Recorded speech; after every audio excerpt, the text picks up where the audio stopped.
নমস্কার বন্ধুরা, মনির রান্নাঘরে নতুন বন্ধুদের স্বাগত। আর পুরনো বন্ধুদের অসংখ্য ধন্যবাদ জানিয়ে আজকের আমার ভিডিও শুরু করছি।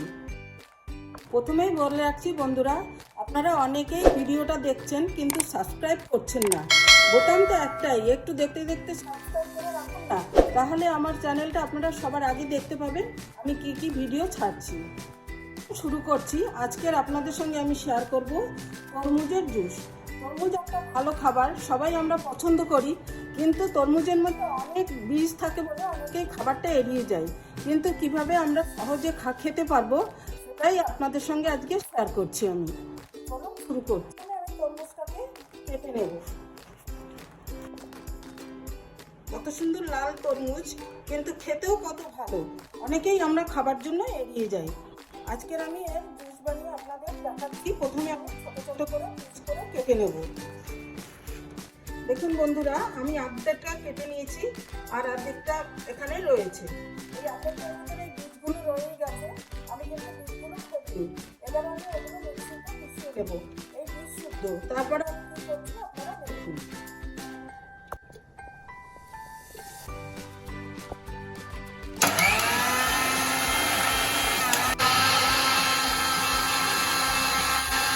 মিক্সিতে দিয়ে আমার জুসটা বানানো হয়ে গেছে। এবার আমি এই ছাঁকনিটা দিয়ে সেঁকে নেব। তাতে কি হবে, এক্সট্রা যে বীজগুলো থাকবে, যা থাকবে সব এই ছাঁকনির ভেতর থেকে যাবে।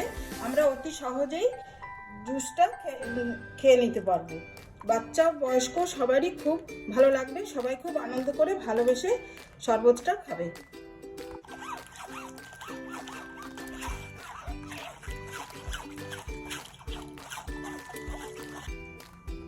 এই দেখুন, এই যে কতটা এক্সট্রা বীজ ছিল যে ওইগুলো বেরিয়ে গেছে আর আমার জুসটা আলাদা হয়ে গেছে। এই দেখুন, আমি একটা পুদিনা পাতা দিয়ে পেস্ট বানিয়ে নিয়েছি। এটা হচ্ছে ফ্রেশের জন্য, আর পেট ভালো থাকে গরমের সময়। এটা আমি জুসটা ঢালার আগে এক চামচ করে দিয়ে দিলাম। এটা খুবই ফ্রেশ থাকে। এরপরে আমি জুসটা ঢেলে নেবো, তারপরে আমি দু একটা আইটেম দেবো, আপনারা দেখুন।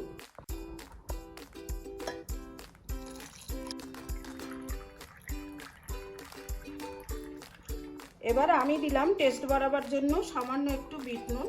আপনারা ইচ্ছে করলে দিতে পারেন, নাও দিতে পারেন। আর দিলাম একটু গোলমরিচের পাউডার।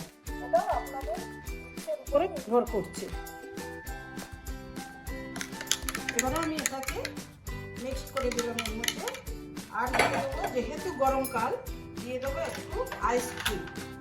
এটা খেতে খুবই টেস্ট বাড়িয়ে দেবে।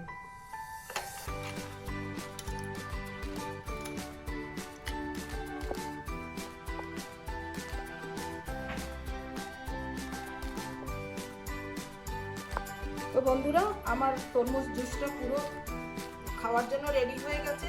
যা গরম পড়েছে, আপনাদের সকলের ভালো থাকার, সুস্থ থাকার কামনা করে আমার ভিডিও এখানে শেষ করছি। দেখা হবে পরবর্তী ভিডিওর সাথে। ধন্যবাদ।